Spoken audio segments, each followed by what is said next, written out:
Assalamualaikum warahmatullahi wabarakatuh. Saya Anissa Aprilia Permadi dari Program Studi Pendidikan Guru Sekolah Dasar, Fakultas Keguruan dan Ilmu Pendidikan, Universitas Muhammadiyah Sumatera Utara.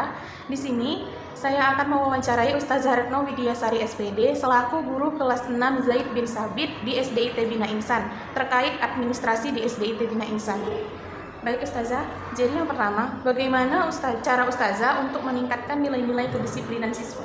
Oke, kalau menurut saya cara meningkatkan kedisiplinan siswa itu misalnya ketika mereka datang ke sekolah, kita lebih sering memberi nasihat sama mereka. Itu awalnya dulu. Kita contohkan apa itu disiplin yang baik itu gimana. Dalam sunnah Rasulullah itu hadis yang gimana biar supaya bersikap disiplin yang baik itu bagaimana. Setelah itu baru kita bisa mempraktekkan sama anak-anak contoh disiplin siswa yang baik gimana. Misalnya datang ke sekolah tepat waktu, tidak boleh telat. Karena selain mereka, ustazahnya juga seperti itu, harus datang tepat waktu sebelum jam 7. Dari siswa juga seperti itu. Lalu mengerjakan tugas dengan baik, piket juga dengan baik, sopan santunnya juga harus diterapkan di sekolah. Oh gitu. Karena kalau anak-anak memperhatikan ustazahnya disiplin, pasti anak-anak juga akan mengikuti disiplin. Kalau untuk anak SD, kitalah dulu yang menunjukkan sama mereka bagaimana, baru mereka biasanya lebih mengikuti.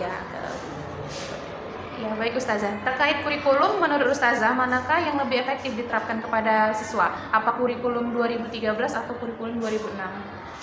Kalau menurut saya sih, kurikulum yang enak untuk siswa itu masih kurikulum 2006. 2006 kenapa? Untuk di kurikulum 13 memang situ siswa lebih banyak berpikir secara aktif, secara ibarat kata harus pemahaman mereka harus paham.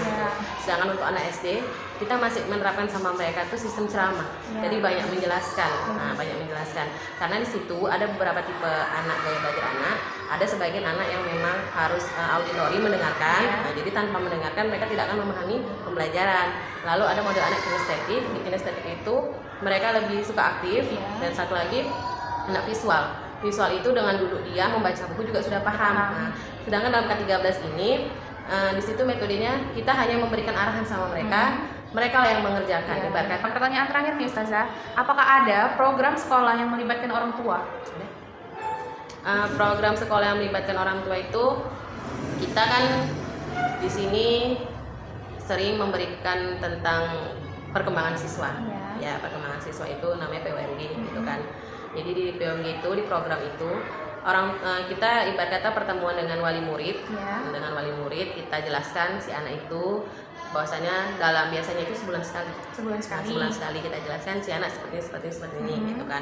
Jadi kita melibatkan mereka dalam anak juga. Kadang kan orang tua tuh nggak mau tahu tentang anaknya di sekolah. Yang penting anak saya sudah saya sekolahkan gitu kan. Kalaupun anak tadi berperilaku tidak baik, salah siapa? Salah gurunya.